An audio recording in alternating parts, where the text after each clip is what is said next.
Let's talk about sugar. The one thing we know we should all eat less of, but still find ourselves reaching for at the end of a long day.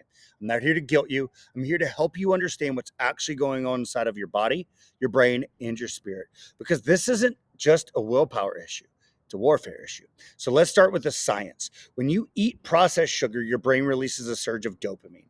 That's the feel good chemical. That's the same neurotransmitter that fires when someone uses drugs like white powder or nicotine. No joke, seriously. In brain scans, sugar lights up the same pleasure centers. That rush of dopamine feels good for about 20 minutes. Then it crashes. Your blood sugar plummets, your energy tanks, your mood dips, your body starts screaming for another hit, right? Over time, your brain builds tolerance.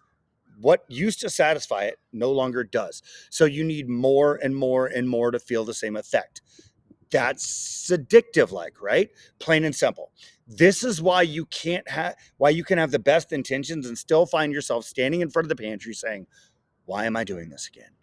It's not weakness. It's literally biology, God's design being hijacked by processed man-made foods. These food companies know this. They spend billions of dollars engineering this bliss point, that perfect combination of sugar, fat, and salt that makes your brain light up like a freaking Christmas tree.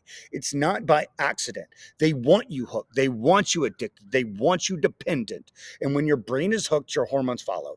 Insulin spikes, it stores fat, leptin, your I'm full hormone, gets ignored, your ghrelin, your I'm hungry hormone, screams louder, and your cortisol, your stress hormone, goes through the roof. So you're tired, stressed, craving junk food, and the very food that caused it is the exact same thing you reach for again. That's not freedom, that's bondage, that's slavery. So let's zoom out for a second. In Genesis 3, what happened? What was the temptation? Food that was pleasing to the eye and desirable for gaining wisdom. It wasn't poison, it was distorted provision. Satan didn't invent food, he twisted its purpose, and he's still doing it, y'all. The enemy doesn't need to tempt you with drugs or scandal or all these other crazy things when he can keep you sluggish, foggy, and ashamed by what's going on in your pantry. Because a tired, addicted, defeated believer is an ineffective one. Here's the good news. There's always good news because the tomb is still empty. You can break that cycle, and you don't do it through guilt. You do it through truth, consistency, and obedience. Here's what I tell my clients. Eat protein first. It stabilizes blood sugar and keeps cravings down. Hydrate. Most cravings are dehydration in disguise. Swap out the source, fruit, raw honey, or dark chocolate in moderation can satisfy without hijacking you. Pray before you eat. Seriously, ask God to renew your mind, not just your menu. Cut out your triggers for 7 to 21 days. It's not a forever, it's a reset. Put a Bible in your pantry so you reach for that, and stop buying the stuff. That's a choice. Stop buying it. Your cravings don't make you weak, they make you human. But your spirit, God's spirit, is in you. It gives you the power to say no to what harms you and yes to what heals you.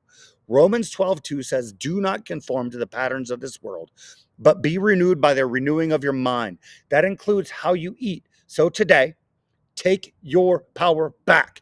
Eat what God made. Fuel his temple, and remember that every time you choose real food over fake Frankenfood, you're saying, God, I trust your design more than my desires.